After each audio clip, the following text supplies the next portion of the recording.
वालेकुम जी, क्या हाल है? खैरियत से हैं आप लोग? अरे मीटिंग में हमने पढ़ लिया था, कहाँ तक पढ़ लिया था हमने? टाइम ऑफ टेकिंग पोल तक हम लोगों ने सेक्शन 145 जो है वो पढ़ लिया था। अब हम सेक्शन 146 से आज का स्टार्ट करेंगे। Resolution pass at adjourn meeting. इसके बाद इंशाल्लाह हम कोशिश करके इसको आज की क्लास में इसको ख़त्म कर देंगे। लेकिन रेजोल्यूशन पास एडजर्न मीटिंग, देखिए मीटिंग एडजर्न कब होती है? जब फॉर एग्जांपल यार 8 या 10 एजेंडा आइटम है, तो ये 8 या 10 एजेंडा आइटम है, लेकिन जो है क्या है, सारे नहीं हो पा रहे हैं, बहुत टाइम लग गया एक आइटम में। तो फिर होता क्या है भाई, जो चेयरमैन है वो बोलता है चलो एडजर्न कर लेते हैं मीटिंग। अब एडजर्न जो होती है वो एडजर्न मीटिंग कब होती है? हमने पढ़ता same day same time next week, सही है। मिसाल के तौर पर आज अगर पीर है, पीर को मीटिंग हो रही है, तो इसकी एडजर्न मीटिंग कब होगी? अगले पीर। अगर आज 11 बजे हुई है पीर को, तो अगले पीर कब होगी? 11 बजे। अगर आज एक हॉल में हुई है, फॉर एग्जांपल आई कैप में हो रही है, तो अगले पीर को भी कहाँ होगी? आई कैप में ही होगी।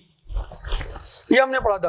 अच्छा, एडजर्न मीटिंग में अगर कोई रेजोल्यूशन पास हो रहा हो तो क्या होगा? इसके अंदर सेक्शन के अंदर ये चीज ये बता रहा है। देखिए, जो अगर मिसाल के तौर पे 1 जनवरी को आ रहा है मंडे, सही है। अब इसकी एडजर्नमेंट कब होगी? 8 जनवरी को। ये भी मंडे है। अब जा रहे यहाँ कुछ रेजोल्यूशन, मिसाल के तौर पे यहाँ 5 रेजोल्यूशन आउट ऑफ 8 पास हो गए, यहाँ 3 रेजोल्यूशन आउट ऑफ 8 पास हो गए। अब डेट क्या होगी?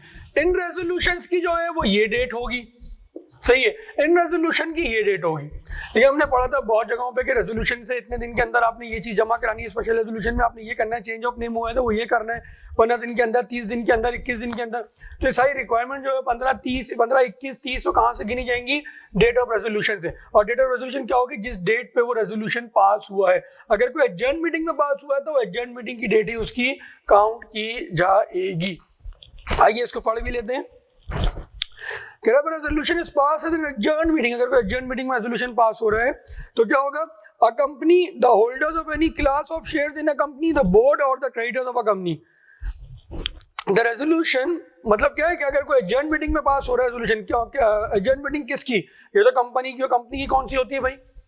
जनरल मीटिंग कहलाती है। जनरल मीटिंग में क्या क्या आता है? स्टैट्यूटरी, ईओजीएम और AGM. Holders of any class of share, किसी अगर आपकी मल्टीपल क्लास ऑफ शेयर है, उसकी कोई स्पेसिफिक मीटिंग हो रही है तो उसकी बात कर रहे हैं। बोर्ड की मीटिंग हो रही है, बोर्ड ऑफ डायरेक्टर्स की, या क्रेडिटर्स, क्या अगर कोई मल्टीपल क्रेडिटर्स हैं, बैंक्स वगैरह बहुत ज्यादा इन्वॉल्व है, उनकी कोई बैंकर्स की कोई मीटिंग होती है, तो क्रेडिटर्स की मीटिंग क्या होगा? The resolution shall be treated as having been passed on the date on which it was in fact pass. यहाँ का डेट क्या है? 8 जनवरी है। इनफैक्ट यहाँ पे पास हुआ है, यहाँ पे नहीं पास हुआ, सही है। रिमेनिंग 3 जो है वो यहाँ पे पास हुए। And shall not be deemed to have been pass on an earlier date, सही है। मतलब क्या कि ये 3 रेजोल्यूशन जो है यहाँ की डेट पे तसव्वुर नहीं किए जाएंगे। ये 3 रेजोल्यूशन की डेट यही 8 जनवरी तसव्वुर की जाएगी। सिंपल सी बात है। इसके अंदर लॉ क्लैरिफाई कर रहा था कि कंफ्यूजन ना हो। अगर कोई नोटिस देना है रजिस्ट्रार को, सॉरी कोई डॉक्यूमेंट या कोई इन्फॉर्मेशन जमा करानी है रजिस्ट्रार को, तो ऐसे कोई कंफ्यूजन ना हो कि ये होगा डेट या ये होगी। जब इसने बता दिया कि जिस दिन रेजोल्यूशन पास होगा वही डेट तसव्वुर की जाएगी। इसके बाद कह रहा है section 147 powers of commission to call meeting. देखिए, मिसाल के तौर पे हमने ईओजीएम में पढ़ा था कि ईओजीएम में रिक्विजिशनिस्ट जो हैं वो क्या कर रहे हैं? रिक्विजिशन दे रहे हैं, सही है। अब कंपनी के लिए उसने कहा था 21 दिन के अंदर आप प्रोसीड कर लें मीटिंग को कराने का। टोटल 90 दिन का टाइम था कि 90 दिन के अंदर अंदर मीटिंग करवा दें। अगर ईओजीएम में उसको लगता है, जो रिक्विजिशनिस्ट है उसको लगता है कि यार ये जो है मीटिंग नहीं करवाएंगे, तो उसको क्या कहा था लॉ ने कि तुम खुद मीटिंग करवा लो, जो तुम्हारे खर्चे होंगे वो कंपनी बेयर करेगी, बाद में कंपनी डायरेक्टर से रिकवर कर लेगी जो एट डिफॉल्ट था।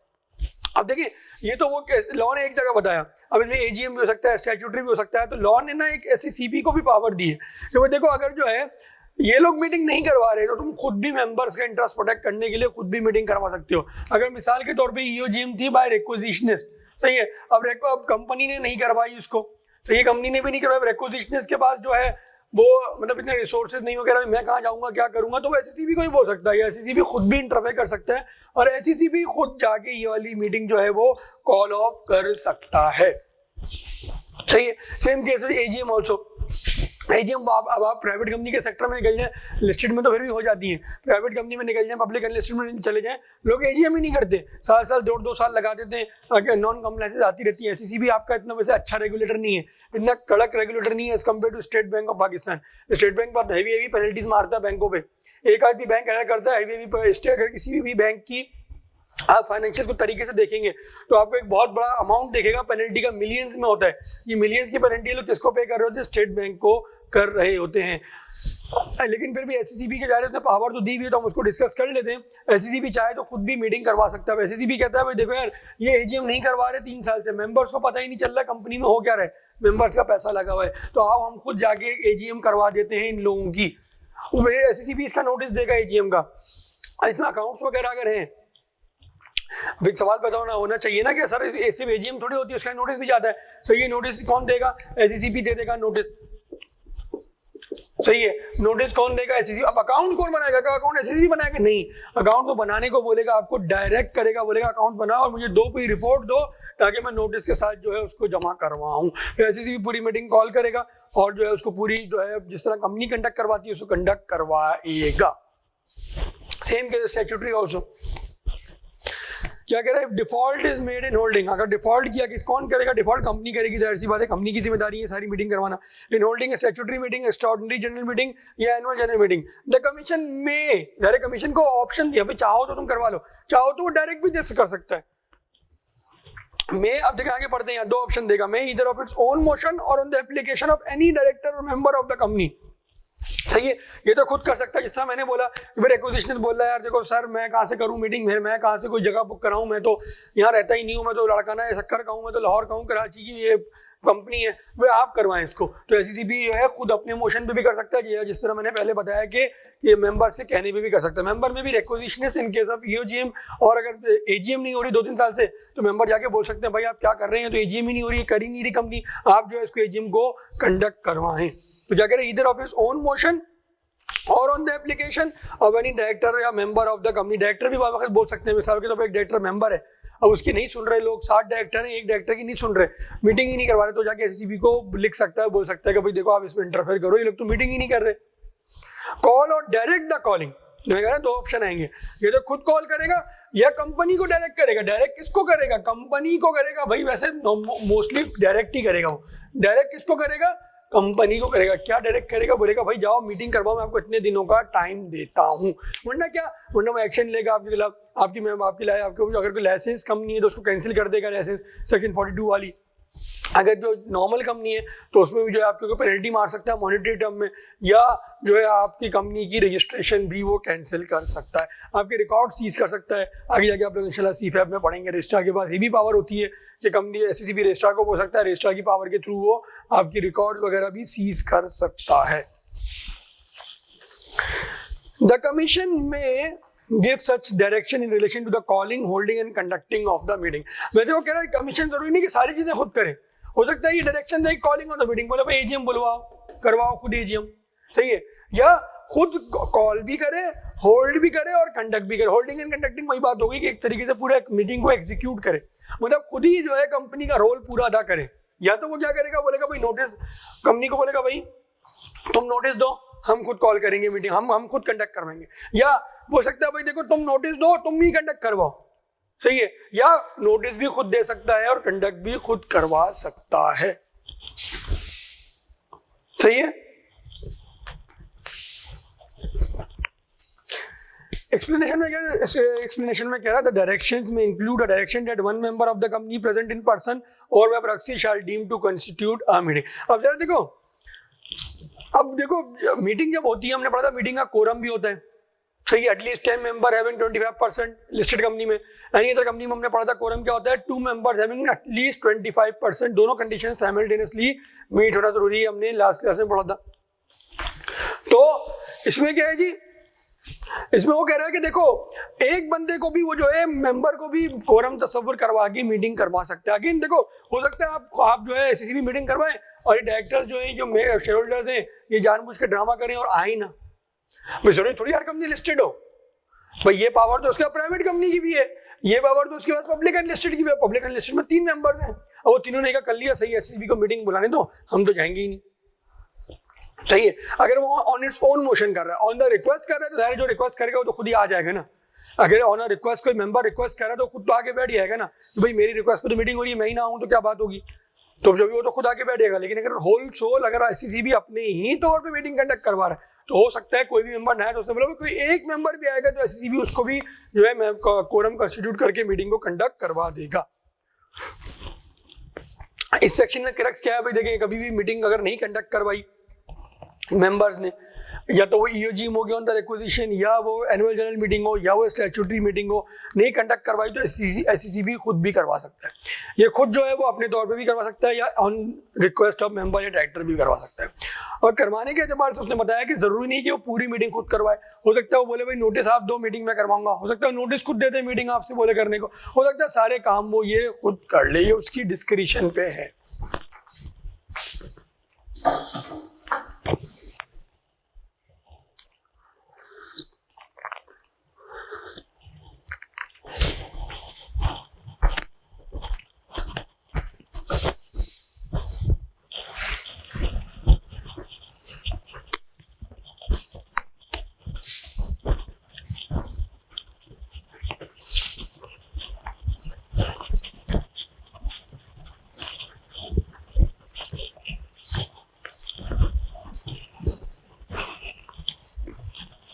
आइए जी आगे बढ़ते हैं। आगे बढ़ने में वो क्या कह रहा है, बल्कि अच्छा ये सेक्शन का थोड़ा सा हिस्सा रह गया। All expenses incurred in holding calling of such meeting, वही वाली बात कर रहा है। एससीसीबी खुद क्यों देगा, जो भी खर्चा होगा वो क्या करेगा, कंपनी से रिकवर करेगा। Shall be paid by the company unless the commission direct the same to be recovered from any officer of the company which he is hereby authorised to do. कह रहा है देखो अगर एससीसीबी ने कोई भी मीटिंग करवाई तो खुद अपना जो खर्चा है वो रिकवर रीइंबर्स करवाएगा, किससे, कंपनी से, या डायरेक्ट कंपनी को ही बोल सकते हैं कि भाई देखो हम मीटिंग करवा रहे हैं, तुम जो है खुद दो इनको पैसे, सही है। या तो वो ये भी कर सकता है कि भाई ये जिम्मेदार बंदा था, इस डायरेक्टर की वजह से सारा गेम हुआ है, उस डायरेक्टर को भी डायरेक्ट कर सकता है कि भाई आप इसके पैसे दो। इसके बाद क्या है section 149 passing of resolution by the member through circulation. अच्छा इसको हम एंड में पढ़ते हैं, पहले 150 पढ़ेंगे, 151 पढ़ेंगे, 152, 153 पढ़ेंगे, सॉरी 152 और 125 पढ़ेंगे, सबसे एंड में उसको पढ़ेंगे 149 को। इसमें थोड़ा मुझे चीजें एक्सप्लेन करनी है आप लोगों को। अच्छा कह रहे हैं फाइलिंग ऑफ रेजोल्यूशन। देखो जाहिर सी बात है, अब जब रेजोल्यूशन पास करते हैं तो उसको आपको जो है देखो आप रेजोल्यूशन पास कर रहे हो, सही है। रेजोल्यूशन पास किस तरह होता है, मीटिंग में जाके होता है, सही है, मीटिंग में जाके होता है। अब मीटिंग का आपने नोटिस दे दिया, सही है, मीटिंग उन्होंने एससीसीबी को भी दे दिया। अब जरा वो जो है उस नोटिस का, सॉरी उस रेजोल्यूशन का हुआ क्या, ये भी तो आप बताएंगे ना। मिसाल के तौर पर उस मीटिंग में आप जो है स्पेशल रेजोल्यूशन भी पास कर रहे हैं, उस मीटिंग में आप ऑर्डिनरी रेजोल्यूशन भी पास, रेजोल्यूशन के हो क्या रहा है, मतलब रेजोल्यूशन पास हुआ नहीं हुआ। मिसाल के तौर पे आप कह रहे हो हमने चेंज ऑफ नेम कर लिया स्पेशल रेजोल्यूशन के थ्रू, तो आप एससीसीबी के पास पहुंच जाओ, भाई ये लो मेहमान है नाम, ऐसे बोलेगा भाई प्रूफ तो दो, तो प्रूफ क्या जा रहा है, ये चीजें आपको जमा भी तो करानी होगी उसको, ताकि उसको पता तो चले कि भाई कंपनी में रेजोल्यूशन पास हो गया है, यहाँ पे मेंबर जो प्रेजेंट है उनका 75% मोर ने वोट दे दिया है for the change of name. तो ये वही ये बात कर रहा है फाइलिंग ऑफ रेजोल्यूशन की। Every special resolution pass by company shall be filed with the registrar duly authenticated by the director।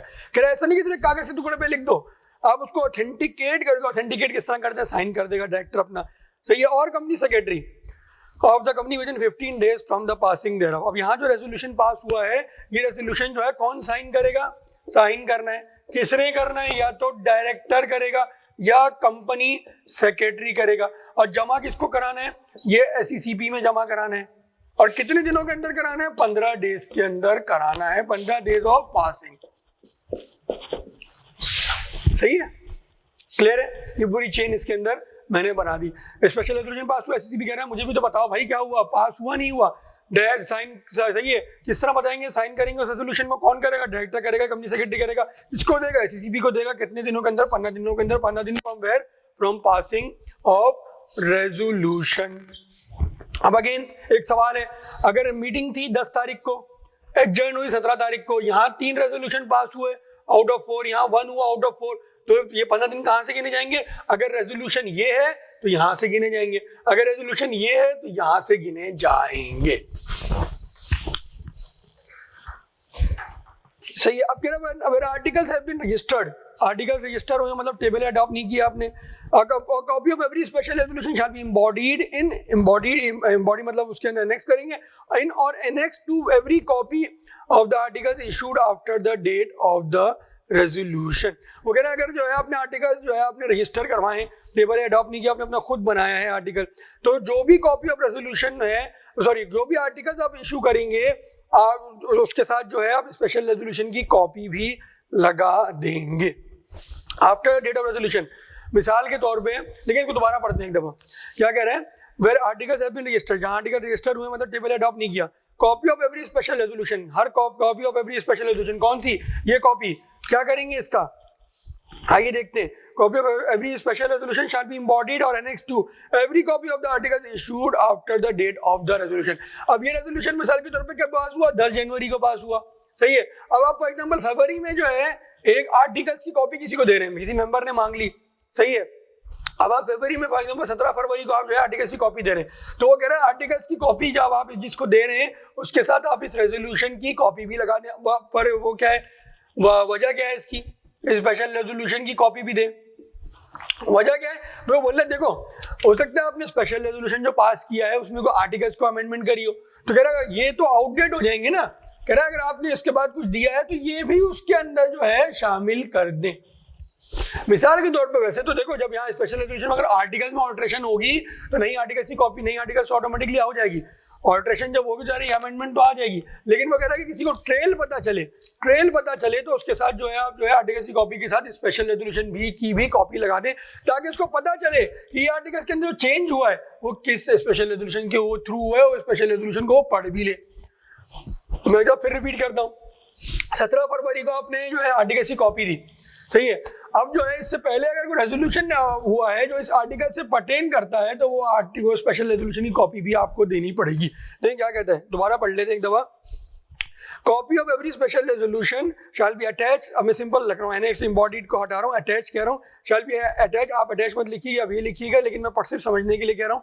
Copy of every resolution shall be attach to every copy of the article issued after the date of resolution. इस resolution की date है, इसके बाद जो है कोई भी जो है आर्टिकल इशू होगा, मिसाल के तौर पे ये कब हुआ था? ये हुआ मिसाल के तौर पे 10 जनवरी को हुआ।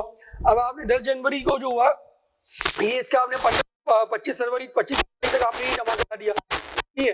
अब आपने 17 फरवरी को जो है एक आर्टिकल्स की कॉपी किसी मेंबर ने मांगी, तो आर्टिकल्स की कॉपी के साथ आप ये वाली स्पेशल रेजोल्यूशन की कॉपी भी लगा के देंगे। ये सेक्शन का क्रक्स है, सही है। इसके बाद जो भी आर्टिकल्स की कॉपी इशू होगी उसके साथ आप यही वाला स्पेशल रेजोल्यूशन की कॉपी भी लगा के देंगे, ताकि उसको पता चल सके कि जो आर्टिकल्स के अंदर अगर ऑल्ट्रेशन हुई है तो वो किस स्पेशल रेजोल्यूशन के थ्रू हुई है। हो सकता है उसके पास पुरानी कॉपी पड़ी, वो कह रही ये चेंज कैसे आ गया, तो ये चेंज आगे इससे कनेक्ट हो सके। आइए, copy of every special resolution shall be forwarded to any member at his request on payment of such fee not exceeding the amount as the company may determine। वही वाली बात की यार, कॉपी ऑफ अगर कोई स्पेशल रेजोल्यूशन की copy मांगता है, ये चीज हमने मेमोरेंडम आर्टिकल में भी पढ़ी थी, एक और जगह भी पढ़ी थी, मिनट्स ऑफ द मीटिंग में भी शायद पढ़ी थी हमने, कि भाई अगर कोई कॉपी मांगता है आपसे तो आप जो है उसको इसका 150 रुपये डिसाइड कर लें और उसको जो है उसकी कॉपी दे दें। क्लियर है? इसके बाद क्या है, section 151 records of resolution and meeting. अब अगेन वही बोलेगा कि भाई आप रिकॉर्ड जो बनाए, मिनट्स ऑफ द मीटिंग जो है आपके, सही है, रेजोल्यूशंस के जो हैं रिकॉर्ड, वो सब क्या प्रिजर्व करें, कितना टाइम प्रिजर्व करना है, क्या करना है, ये सारी इसके अंदर चीजें बता देगा।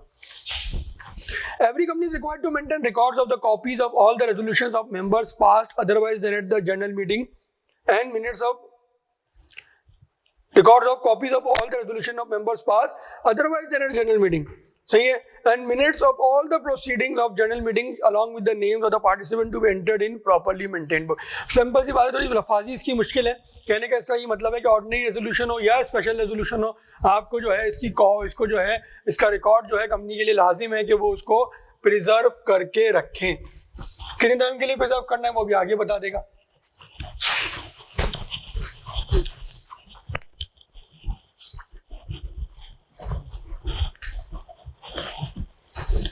सही है, वही क्या कह रहा है, कह रहा है कि जो भी रेजोल्यूशंस वगैरह जो है कंपनी पास कर रही है, सही है, उसका रिकॉर्ड जो है, उसकी कॉपीज जो है आपका एससीसीपी में देंगे, वो तो उसने बोल दिया स्पेशल रेजोल्यूशन की कॉपी देंगे, लेकिन यहाँ पे सारे रेजोल्यूशन पास कर रहे हैं, सही है, सारे रेजोल्यूशन की बात कर रहा है, कह रहा है ऑल द रेजोल्यूशन में कौन सा आएगा, एक तो ऑर्डिनरी भी आ जाएगा, स्पेशल भी आ जाएगा, क्या दोनों का जो है आप रिकॉर्ड मेंटेन करके रखेंगे कंपनी में, सही है। along with the names of the participant to be entered in the properly maintained book. देखो होता क्या है, जब कोई रेजोल्यूशन पास होता है ना, जब ये कोई मीटिंग होती है तो मिनट ऑफ द मीटिंग में आप लिखते हैं. मिनट ऑफ द मीटिंग क्या होता है? उस मीटिंग के रिकॉर्ड कि भाई इस मीटिंग में क्या हुआ, पूरा मीटिंग के बाद बनते हैं. तो उस मीटिंग में लिखा हुआ होता है कि फलाना मिस्टर एक्स ने जो है इसका फेवर में वोट दिया, मिस्टर वाई ने जो है इस रेजोल्यूशन के अगेंस्ट में वोट दिया. वो पूरा लिख देते हैं उसके अंदर. मिनट्स ऑफ मीटिंग में ना कोई रेजोल्यूशन अगर पास हो रहा है तो उसमें लिख देते हैं कि भाई अगर ये बंदे ने वोट दिया, ये बंदे ने वोट इसके अगेंस्ट में दिया, तो वो कह रहा है कि भाई along with the name of the participant भी उन्होंने उसमें आप पार्टिसिपेट किया, उनका भी आप जो है रिकॉर्ड रखेंगे. Signature of the chairman of the meeting or the chairman of the next succeeding meeting shall be sufficient evidence of the proceeding in that meeting unless contrary is proved. देखो कोई भी मिनट ऑफ द मीटिंग होते हैं ना, minutes of the meeting जो है कौन sign करता है? देखो साइन से क्या होता है, ऑथेंटिकेशन आती है कि भाई हाँ ये चीज सही है. ऐसे अगर कागज के टुकड़े पे तो कोई भी चीज बंदा मुकर जाए ना, तो मिनट ऑफ द मीटिंग कौन साइन करता है? चेयरमैन ऑफ द मीटिंग करता है. मिसाल के तौर पर ये मीटिंग हुई है, बल्कि इसको यूं रख देते हैं, ये मीटिंग हुई है 17 जनवरी को. 17 जनवरी को एक मीटिंग हुई, सही है. अब इसको मिनट्स ऑफ द मीटिंग इसके बन गए. अब ये साइन कौन करेगा? चेयरमैन करेगा जो उस मीटिंग में था, चेयरमैन ऑफ 17 जनवरी मीटिंग, सही है. अच्छा, अगर 17 जनवरी की मीटिंग ये भी कर सकता है या chairman of next succeeding meeting. इसका मतलब जनवरी के बाद नेक्स्ट मीटिंग मिसाल के तौर पे हुई है जून में, सही है. 30 जून को एक मीटिंग हो गई मिसाल के तौर पे. इसका चेयरमैन भी जो है वो भी इसको जो है साइन कर सकता है, इसके मिनट्स को साइन कर सकता है. समझा क्या हमने कि मिनट्स ऑफ द मीटिंग कौन साइन करता है? पहले इस सेक्शन को समझने के लिए मिनट्स ऑफ द मीटिंग के साइनिंग को समझे. मिनट्स ऑफ द मीटिंग या तो जो जिस मीटिंग का चेयरमैन जो था, ये 17 जनवरी की मीटिंग थी, इसके मिनट्स बने, सही है. तो या तो यहाँ जो चेयरमैन था ये करेगा, या इसके बाद जो मीटिंग हुई है उस मीटिंग का जो चेयरमैन है वो भी इसको साइन कर सकता है. देखो इसका लॉजिक क्या है. जरा मिनट्स ऑफ द मीटिंग जो है वो मीटिंग के बाद बनते हैं. इसके मीटिंग का वही, इसकी मीटिंग हुई 17 जनवरी को, इसके मिनट्स बने होंगे इसके बाद. लेकिन ये प्रेजेंट कब होते हैं? प्रेजेंट होते हैं नेक्स्ट मीटिंग में. तो जब भी उसने कहा कि देखो या तो इस मीटिंग का चेयरमैन कर दे, अगर दोनों का सेम है तो जाहिर सी बात है, सही है. अगर दोनों का सेम नहीं है, कोई नया चेयरमैन आ गया, तो अब वो नया चेयरमैन आ गया, लॉ कह रहा है कि अब तुम पुराने चेयरमैन को कहाँ ढूंढते फिरोगे, कहाँ ढूंढोगे उसको कि भाई साइन करो? तो करेगा ही नहीं. अब वो तो बोलेगा भाई मैं तो चला गया कंपनी से, अब मैं क्यों करूं? तो लॉ ने आसानी पैदा करी है कंपनी के लिए कि भाई सही है. अब जो नेक्स्ट मीटिंग है जिसमें ये मिनट्स अप्रूव होने के लिए प्रपोज हो रहे हैं, मिनट्स जब बनते ना नेक्स्ट मीटिंग में जाके अप्रूव होते हैं. या डायरेक्टर की मीटिंग हो गई तो नेक्स्ट उस मीटिंग के मिनट्स बन गए, सही है. जैसे फॉर एग्जांपल जनवरी में मीटिंग हुई, क्वार्टरली मीटिंग होती है ना, जनवरी में डायरेक्टर की मीटिंग हुई, इसके मिनट्स बन गए, कभी भी बन जाएंगे, अगले दिन बन जाएंगे, सही. कंपनी सेक्रेटरी बना देता है. अब ये कब? अप्रैल में नेक्स्ट मीटिंग हो रही है. अब अप्रैल में ये प्रेजेंट होंगे और डायरेक्टर्स क्या करेंगे? इसको अप्रूव करेंगे, मिनट्स को क्या करेंगे? अप्रूव करेंगे. हाँ भाई हमने यही कहा था. हो सकता है वो बोले भाई मैंने ये थोड़ी कहा था, ये तुम क्यों लिख के ले आए, ये ऐसी हो नहीं, मैंने कोई बात ही नहीं करी थी. तो फिर वो कंपनी सेक्रेटरी क्या करेगा? उसको चेंज करेगा, फिर वो अप्रूव करेगा, सही है. तो ये होता है कि ये इसलिए होता है कि अकाउंटेबिलिटी एस्टैब्लिश करने के लिए. वो ऐसी कोई अप्रूव नहीं करेंगे तो अकाउंटेबिलिटी कैसे एस्टैब्लिश होगी? वो तो बोलेगा डायरेक्टर मुकर जाएगा, मैंने तो ऐसी कोई बात ही नहीं करी थी. जब भी जो है मिनट्स जो हैं जिस भी मीटिंग के हैं वो उसकी सब्सिक्वेंट मीटिंग में जाके वो मिनट्स अप्रूव होते हैं, चाहे वो बोर्ड की मीटिंग हो, चाहे वो क्रेडिटर्स की हो, चाहे वो जो है मेंबर्स की मीटिंग हो. जब भी उसने कहा कि जो मिनट्स ऑफ द मीटिंग जो है वो या तो chairman of that meeting sign करेगा या उसकी जो सब्सिक्वेंट मीटिंग है उसका चेयरमैन साइन करेगा. ऑब्वियसली बात है वो प्रेजेंट तो इसी मीटिंग में होंगे 30 जून वाली में, लेकिन इसको साइन कौन करने का हक रखता है? या तो 30 जून वाली मीटिंग का जो चेयरमैन है वो, मेरे सब्सिक्वेंट मीटिंग जो है उसका चेयरमैन, या जिस मीटिंग के वो मिनट्स हैं उसका चेयरमैन इसको साइन करेगा. अब इस बैकग्राउंड के साथ इसको समझते हैं, अब ये समझ में आ जाएगा. Signature of the chairman of the meeting or the chairman of the next succeeding meeting shall be sufficient evidence of the proceeding in that meeting unless contrary is proved. Okay, जैसे ही meeting minutes of the meeting sign हो जाए, चाहे वो उस meeting का chairman करे या सब्सिक्वेंट मीटिंग का करे, वो एक सफिशिएंट अप्रोप्रिएट ऑडिट एविडेंस, मतलब समझाने के लिए कह रहा हूँ, सफिशिएंट अप्रोप्रिएट एविडेंस होगा कि ये मीटिंग जो है जो लिखा हुआ है यही मीटिंग में हुआ था. क्योंकि मीटिंग की रिकॉर्डिंग इस तरह नहीं होती कि इस तरह हमारी क्लास रिकॉर्ड हो रही है, सही है. इस तरह मीटिंग की रिकॉर्डिंग नहीं होती. मिनट्स बनते हैं, चाहे वो बोर्ड के हों चाहे मेंबर्स के हों, और वो अगली मीटिंग में वो अप्रूव हो जाते हैं. तो बोला कि ये जो चेयरमैन ने साइन कर दी, ये कंक्लूसिव एविडेंस है कि हाँ भाई मीटिंग हुई थी और यही उसमें हुआ था जो लिखा हुआ है. अनलेस प्रूफ कॉन्ट्ररी मतलब अनलेस कॉन्ट्रेरी इज ट्रू मतलब कि भाई अगर उसके कोई बरक्स हो जाए, कोई क्या चैलेंज कर दे इसको बाद में, वो एक अलग कहानी है। प्रैक्टिकल बात कर दी है, कोई इसकी कोई इंपॉर्टेंस भी नहीं है। Unless proved contrary, every meeting for which minutes have been made shall be deemed to be called, held and conducted in accordance with the act, and all such proceedings shall be valid. अगर इसके बरक्स की बात prove हो जाए तो, अगर बरक्स की बात प्रूव हो जाए तो वो एक अलग बात है, लेकिन हर मीटिंग जिसके मिनट्स बने हैं वो तसव्वुर की जाएगी, मिनट बने और मिनट साइन हुए हैं, तसव्वुर की जाएंगे कि ये properly held and conducted meeting है। प्रॉपर्ली हेल्ड एंड कंडक्टेड का मतलब क्या? 21 डेज पहले इसका नोटिस गया होगा, सही है, नोटिस गया होगा, और नोटिस जिन जिनको जाना चाहिए था ऑल रेसिपिएंट्स को गया होगा, ऑल रिक्वायर्ड रेसिपिएंट्स कर ले, ऑल रिक्वायर्ड रेसिपिएंट्स को गया होगा, सही है। और क्या प्रॉपर्ली इसका कोरम भी प्रॉपर हुआ होगा।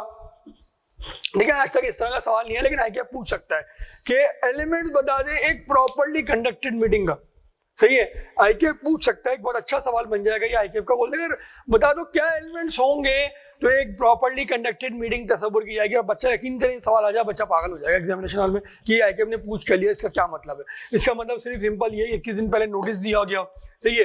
अगर वो लिस्टेड कंपनी है तो वो जो है जहाँ पे टाउन है वहीं पे उसका मीटिंग कंडक्ट की गई हो, और जिन जिनको जाना चाहिए था नोटिस उन सबको गया हो, सही है, 21 डेज पहले, कोरम पूरा प्रॉपर्ली हो।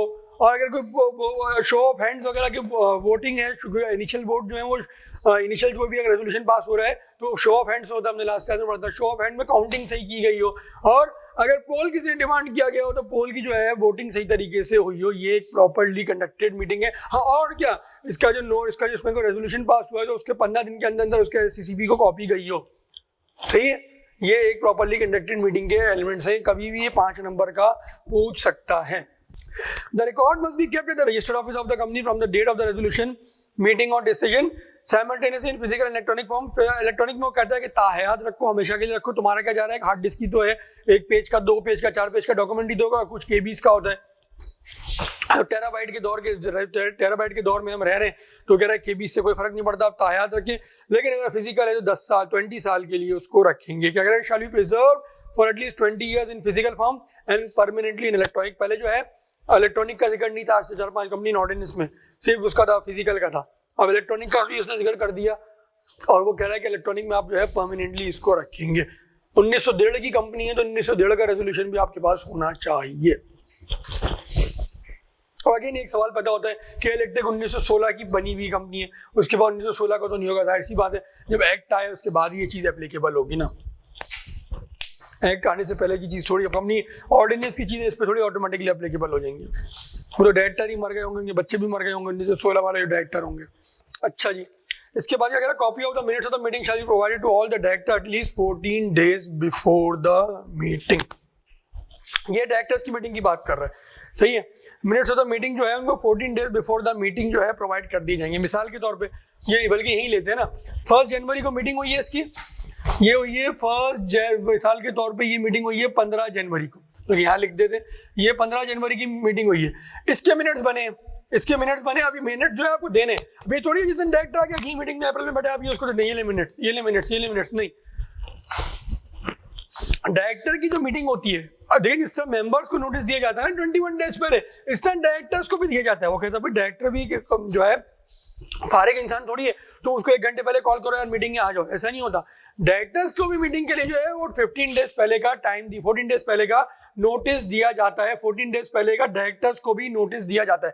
मिसाल के तौर पे 14 अप्रैल को अगर मीटिंग हो रही है तो 14 अप्रैल की मीटिंग जो है उसको 1 अप्रैल को, उससे 1 अप्रैल से पहले उसको नोटिस आप देंगे कि भाई अगर मिसाल के तौर 15 को हो रही है तो आप 1 अप्रैल को उसको देंगे 14 डेज बिफोर कि भाई ये जो है हमारी 15 तारीख को बोर्ड ऑफ डायरेक्टर्स की मीटिंग है, आप सबने आना है। अब वो 15 दिन 14 दिन की बात क्यों कर रहा है, जो 14 दिन का नोटिस दिया जाता है, वो कह रहा है इसी 14 दिन की नोटिस में यहाँ पे जो है आप नोटिस तो देंगे ही देंगे, नोटिस तो आप देंगे ही देंगे, लेकिन नोटिस के साथ जो है कॉपी ऑफ द मिनट्स भी लगा दें। कौन सी मीटिंग है, प्रीवियस मीटिंग है, कॉपी ऑफ द मिनट्स भी लगा दें ताकि वो पढ़ लें यहाँ पे उन्होंने यही बात की थी। अगर किसी को ऑब्जेक्शन है तो आके बोले कि भाई मैंने ये थोड़ी कहा था, ये आपने कैसे लिख दिया, सही है। कॉपी ऑफ द मिनट्स भी वो कह रहा है इस मीटिंग के जो है आप लगा देंगे इसके अंदर ताकि वो पढ़ ले और वो ये इस मीटिंग में आके वो अप्रूव कर दे।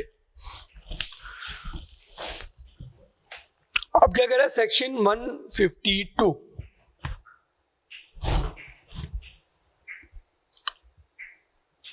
सेक्शन 152 में क्या कहता है, books contain inspection of the records of resolution meeting. Again एक सिंपल सेक्शन है, अगर कोई पूछेगा तो स्ट्रेट सवाल कोई पूछेगा तो ये पूछेगा, ये हो गया पावर टू क्लोज रजिस्टर हो गया। इंस्पेक्शन है कि भाई कोई भी मेंबर चाहे तो इंस्पेक्शन कर सकता है, कॉपी मांग सकता है, ये सारी चीजें इसके अंदर आएंगी। सिंपल सेक्शन है ये। Books containing the minutes of the meeting, सही है।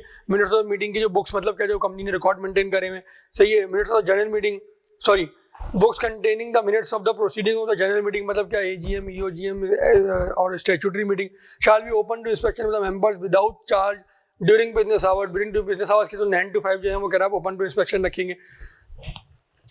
Subject to such reasonable restriction as the company may by articles or in general meeting impose। कह रहे हैं बिजनेस आवर्स में तो आपको दिखाना है, लेकिन वो लॉ थोड़ी छूट भी दे रहा है। ऐसा नहीं कि यार लोग आगे खड़े हो जाएं, 9 बजे से लाइन लग रही है, 5 बजे तक जो है जो कंपनी का कंप्लायंस डिपार्टमेंट है वो यही काम कर रहा है, लोगों को इंस्पेक्शन ही कराया जा रहा है। तो कह रहा है आप रिस्ट्रिक्शन लगा सकते हैं थ्रू क्या, जनरल मीटिंग। मतलब मेंबर्स पे रिस्ट्रिक्शन लगानी है तो मेंबर्स के थ्रू ही लगाएंगे। कह रहा है खुद नहीं, देखो डायरेक्टर्स को पावर नहीं दी है यहाँ पे। देखो बात होती है चीज, देखो लॉ को समझने का तरीका, ये लॉ को कहते हैं रीड बिटवीन द लाइंस। देखो मेंबर्स ही आके मेंबर्स की बात कर रहे हैं, सही है। Shall be open to inspection by member without charge during business hour. लेकिन आगे जो रिस्ट्रिक्शन लगा रहा है वो मेंबर्स क्यों कह रहे हैं, आप ही अपने आप पे रिस्ट्रिक्शन लगा सकते हैं। क्या रिस्ट्रिक्शन क्या होगी, रिस्ट्रिक्शन किस तरह लगेगी, या तो आर्टिकल्स के थ्रू लगाएंगे। आर्टिकल्स के थ्रू मतलब क्या, स्पेशल रेजोल्यूशन पास करें और एक क्लॉज इंसर्ट कर देंगे भाई इंस्पेक्शन के लिए जो है 2 से 5 तक का टाइम होगा सिर्फ, सही है।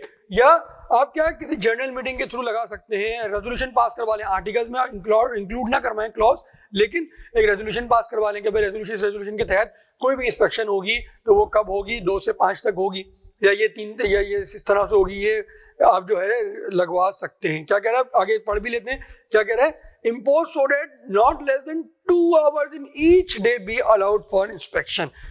कह रहा है इस लगा सकते हैं रिस्ट्रिक्शन, लेकिन कम से कम 2 घंटे होंगे बिजनेस आवर और डेली। ऐसा नहीं कि आप रेजोल्यूशन पास कर दें तो मंडे और वेडनेसडे हो सकता है सिर्फ, वो कह रहा है ये रेजोल्यूशन नल एंड वॉइड हो जाएगा। क्यों, डेली लिखा हुआ है। कह रहा है आप आवर्स पे रिस्ट्रिक्शन तो लगा सकते हैं, लेकिन कम से कम एटलीस्ट 2 आवर्स तो होने ही चाहिए, सही है। आप 3 लिखें 4 लिखें, आपका मतलब है 2 से कम नहीं हो सकता और डेली होना चाहिए। फिर कह रहे हैं any member after 7 days of a general meeting is entitled to receive a certified copy of the minutes of the meeting, minutes of the general meeting within 7 days of the request at a cost fees by the company. Simple सी बात है यार, थोड़ा सा गौर से पढ़ेंगे तो समझ में आ जाएगी। मीटिंग हुई है 1 जनवरी को, सही है, और बोले भाई 1 जनवरी को तो मिनट्स नहीं बनेंगे ना, वो कह रहा मिनट जो है तो दिन बनने में टाइम लगेगा। क्या 7 जनवरी से आप जो है रिक्वेस्ट कर सकते हैं कंपनी को कि भाई आप जो है मिनट्स ऑफ द मीटिंग दे दें, और जिस दिन भी आप रिक्वेस्ट करेंगे, फॉर एग्जांपल आपने 9 तारीख को रिक्वेस्ट करी तो वो 7 दिन के अंदर जो है आपकी रिक्वेस्ट के आपको दे देंगे। 7 दिन के अंदर मतलब क्या बन जाएगा, ये 16 तारीख बन जाएगी, 16 ही बन जाएगी। 16 जनवरी को वो आपको बाउंड है कंपनी के आपको मिनट्स ऑफ द उस मीटिंग के दे दे। दोबारा पढ़ लेते हैं, उसको क्लियर हो जाएगा। एनी मेंबर क्या after 7 days of the meeting, पहली तारीख को ही 7 days बाद क्या कर सकता है, is entitled to receive a certified copy of the minutes of the general meeting within क्या 7 days of the date of request। 9 तारीख को अगर उसने दी, या 7 तारीख को दी, 8 तारीख को दी, 10 को दी, 12 को दी, जब भी दी, उससे 7 दिन के अंदर जो है वो ले सकता है।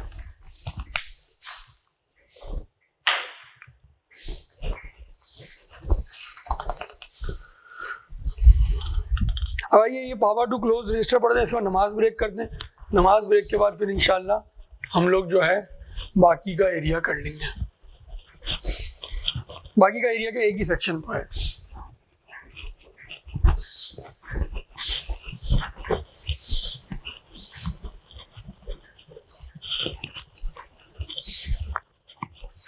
आज से बाद आप लोगों के रह गए हैं, आप लोगों ने सब बच्चों ने रिक्वेस्ट करी थी कि मिड टर्म है, अभी हम नहीं कर सकते, मिड टर्म अब हो गए सारे। हम इंशाल्लाह जनवरी के 15 तारीख तक हम जो जहाँ जितने भी पास पेपर्स थे, इस चैप्टर के बाद जो है मैं जो चैप्टर शुरू होने से पहले मैं पहले सबके पास पेपर्स कराऊंगा, सही है।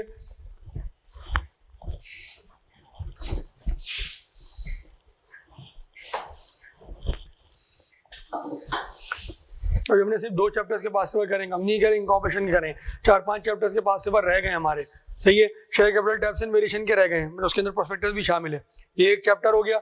नंबर 2 क्या इस मीटिंग के रह गए हैं, और किसके रह गए हैं, अकाउंट्स नहीं, मॉर्गेज एंड चार्जेस के रह गए। और तीसरा कौन सा है, इन्वेस्टमेंट एंड डिविडेंड के रह गए। 4 चैप्टर्स के पास पेपर्स रह गए हैं।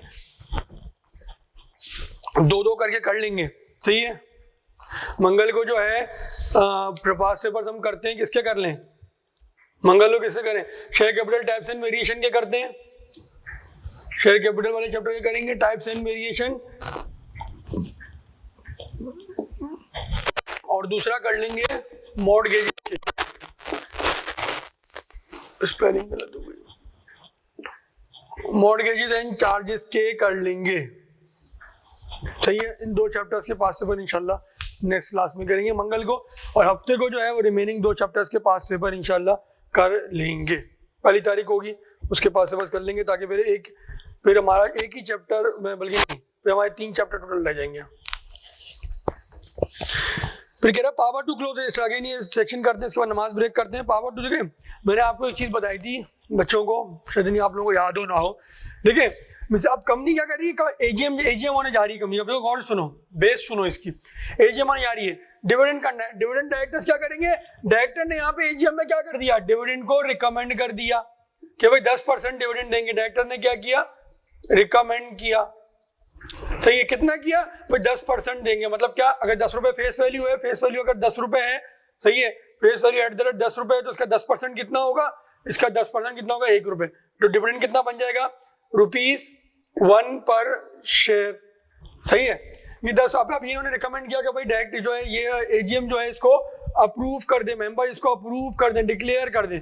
अब देखो मेंबर ने इसको क्या कर दिया, मेंबर ने इसको डिक्लेयर भी कर दिया। मेंबर ने कहा सही है यार, मजे आ गए हमारे, 1 रुपए पर शेयर मिल गया इस दौर में, बड़ी बात है, सही है। अब ये डिक्लेयर कर दिया। अब अगेन एक सवाल पैदा होता है, ये मिलेगा किसको?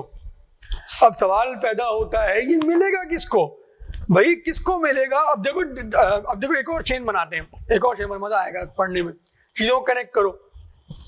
क्या लिखा होता है इसके अंदर कि कौन जिम्मेदार है, किसकी जिम्मेदारी है डिविडेंड को देने की, डिविडेंड ना रोके जाए, डिविडेंड को दे दिया जाए टाइम पे। क्या कहा था उसने, डायरेक्टर्स, सही है। और कौन, चीफ एग्जीक्यूटिव ऑफिसर, ये लोग जिम्मेदार हैं। अगर नहीं देंगे तो क्या हो जाएगी, चीफ एग्जीक्यूटिव को फाइन भी होगा और जेल भी हो जाएगी, सही है। ये हमने पढ़ लिया था, जेल हो जाएगी या फाइन हो जाएगा या बोथ भी हो सकता है, सही है, ये हमने पढ़ लिया था, सही है।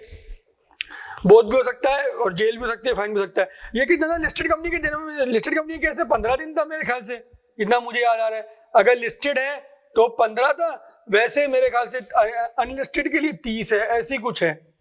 अनलिस्टेड हो या प्राइवेट हो तो उसके लिए कितना है, 30 दिन था। 30 दिन फ्रॉम वेयर, 30 दिन कहां से, 30 दिन फ्रॉम वेयर, 30 दिन from the date of resolution. मिसाल के तौर पे ये एजीएम हुई है 15 जनवरी को, तो 15 जनवरी से 15 दिन मतलब 30 जनवरी तक, सही है। और 15 जनवरी से कितने, उसको यहां लिख देते ना 15, सही है, 30 जनवरी तक, और यहाँ पे कितने, 15 फरवरी तक। अगेन अज्यूमिंग एवरी मंथ है 30 डेज, हम काउंटिंग नहीं करते, काउंटिंग में टाइम जाया नहीं करते, सही है। ये हमने पूरा बना दिया। अब अगेन अगर मिसाल के तौर पे कंपनी कह रही है, भाई यहाँ वाली कंपनी कह रही है यार चलो हम 28 तारीख को डिविडेंड दे देते हैं। अब ये डिविडेंड दिया किस तरह जाएगा, किसको दिया जाएगा, किसको नहीं दिया जाएगा? तो लॉ कहता है, आपको चीज देता है, आपको एक ऑप्शन देता है, आपको एक वे आउट देता है, कहता है देखो इसका वे आउट क्या है कि आपने रजिस्टर को क्लोज कर दो, रजिस्टर ऑफ क्या, मेंबर्स को क्लोज कर दो। अब रजिस्टर ऑफ मेंबर क्या होता है, रजिस्टर ऑफ मेंबर में सारे मेंबर्स के नाम होते हैं। अब रजिस्टर ऑफ मेंबर को वो कहता है कि आप जो है क्लोज कर दो। अब क्लोज करने का क्या मतलब हुआ, क्लोज करने का मतलब हुआ एंटाइटलमेंट को असेस करना, एंटाइटलमेंट को असेस करना कि भाई किस किस को मिलेगा। एंटाइटलमेंट को क्या करना, असेस करना। एंटाइटलमेंट किसके, अभी क्या तरीकेकार होता है इसका तरीकेकार होता है 28 तारीख है ना, तो बोलते हैं हमारा रजिस्टर क्लोज हो रहा है 25 तारीख को मिसाल के तौर पे। अब होगा क्या, अब वो कह रहा है रजिस्टर हमारा कब क्लोज हो रहा है, 25 जनवरी को क्लोज हो रहा है। अब इसका क्या मतलब है, डिविडेंड पे होगा 28 को, 25 को रजिस्टर क्लोज हो रहा है। रजिस्टर क्लोज होने का मतलब है कि जो 25 की सुबह मतलब या 24 की रात तक जो लोग शेयर होल्डर थे, 24 के डे एंड तक, रात की बात नहीं करते हम क्योंकि हम तो बिजनेस आवर्स की बात करते हैं, पर 24 के डे एंड पे, 24 के डे एंड पे जो भी शेयर होल्डर हैं उनको सिर्फ डिविडेंड मिलेगा, सही है। अब ये 25 से जो है रजिस्टर क्लोज हो गया। रजिस्टर क्लोज होने का मतलब ये नहीं है कि डीलिंग नहीं हो रही, ट्रेडिंग नहीं हो रही, डीलिंग ट्रेडिंग सब अपनी जगह चलती रहेगी। कि रजिस्टर क्लोज होने का मकसद सिर्फ ये है कि इसकी इंटाइटलमेंट को असेस करना। अब जब डिविडेंड पे करेगी कंपनी 28 तारीख को, तो ये वाला इस तारीख का इस कट ऑफ का जो है रजिस्टर उठाएगी और ये वाला रजिस्टर उठाएगी, और उसमें जो भी मेंबर्स हैं उन सबको जो है डिविडेंड पे ऑफ कर देगी। ये कहलाया जाता है क्लोजर ऑफ रजिस्टर। वे हफ्ते के लिए क्लोज होता है, सही है। अब ये जो इससे क्या होता है, मैं अगेन दोबारा समझाता हूँ, पूरी चेन में दोबारा समझाता हूँ। एजीएम हो रही है, डायरेक्टर ने रिकमेंड किया डिविडेंड को, सही है। तो हाँ, डायरेक्टर ने रिकमेंड किया, एजीएम में उन्होंने अप्रूव कर दिया, डिक्लेयर कर दिया, किसने, मेंबर्स ने।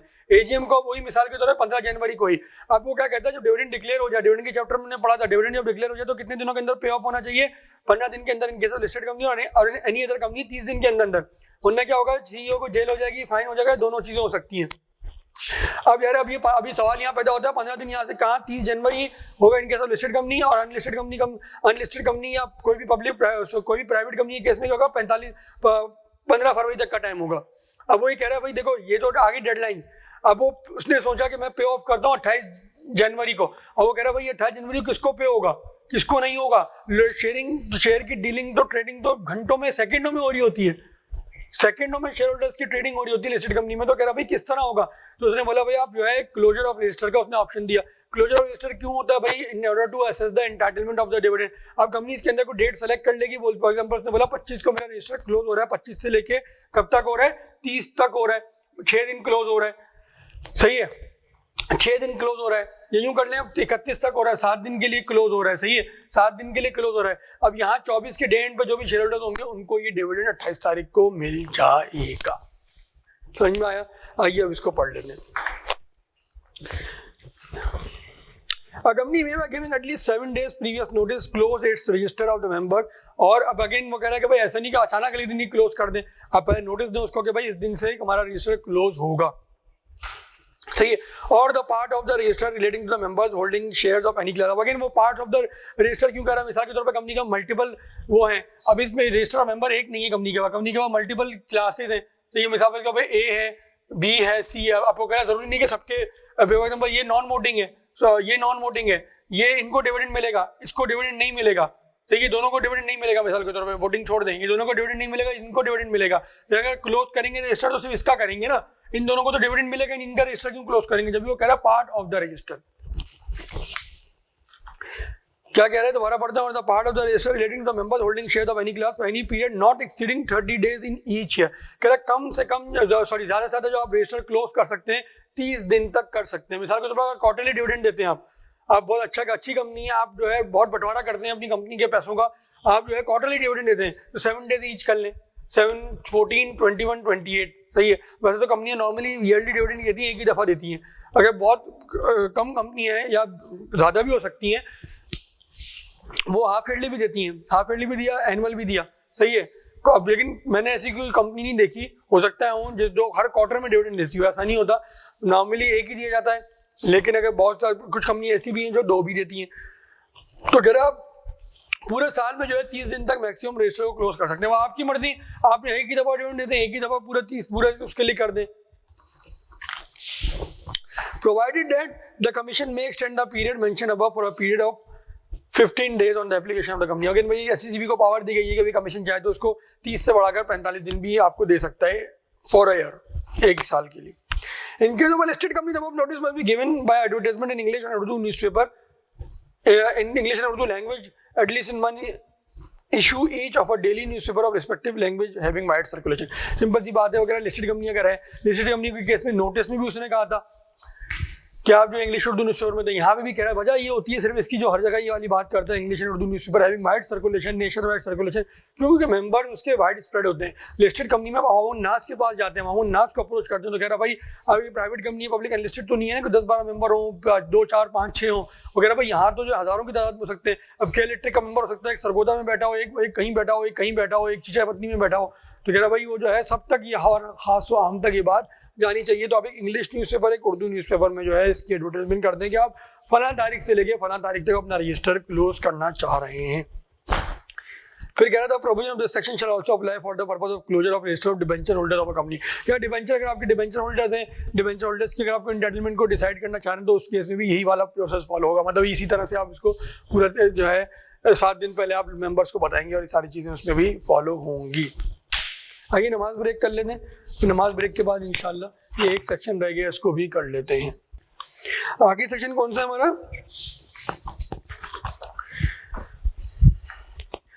Resolution through circulation.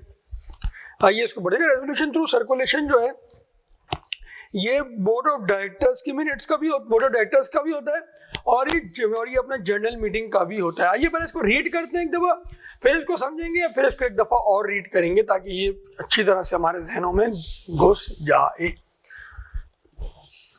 थोड़ा सा गौर से सुनिएगा। देखिए वैसे रेजोल्यूशन किस तरह पास होता है, वैसे रेजोल्यूशन किस तरह पास होता है, मीटिंग में किस तरह होता है? कोरम देखा जाता है, सही है, कोरम देखा जाता है। आपका कोरम पूरा है तो क्या होगा? शो ऑफ हैंड होगा, शो ऑफ हैंड के जरिए होगा, सब लोग हाथ खड़ा करेंगे अपना, या तो क्या होगा? पोल के जरिए होगा, या यूं कर ले पोल के जरिए होगा। अब यहाँ मेंबर्स क्या होंगे? यहाँ जो मेंबर है या तो फिजिकली प्रेजेंट होंगे, सही है, तो फिजिकली होंगे, या वीडियो लिंक के जरिए होंगे, सही है। ये दोनों चीजें हमने पढ़ ली थी। वीडियो लिंक का कहता है 10% more of the voting power है। तो ये किसी और शहर में रहते हैं जहाँ मीटिंग नहीं हो रही तो वो क्या कर सकते हैं? डिमांड कर सकते हैं कंपनी से, कंपनी बाउंड है कि उनको वीडियो लिंक की फैसिलिटी दे। अब यहाँ पे किस तरह रेजोल्यूशन पास होगा? आइए इसको पढ़ते हैं। Except for the ordinary businesses of AGM the member, देखो except for the ordinary businesses of AGM the members of a private company or a public unlisted company having not more than 50 members। अब देखो इसकी logic है, यहाँ पे private और public unlisted, और वो भी अनलिस्टेड भी वो जिसके कम से कम जो है ज्यादा से तो 50 मेंबर हो, वही क्यों लिखा गया है? पब्लिक लिस्टेड को इसने एक्सक्लूड कर दिया। एक्सक्लूजन क्या क्या है यहाँ पे? देखो अगेन ये लॉजिक वाला सेक्शन है boss.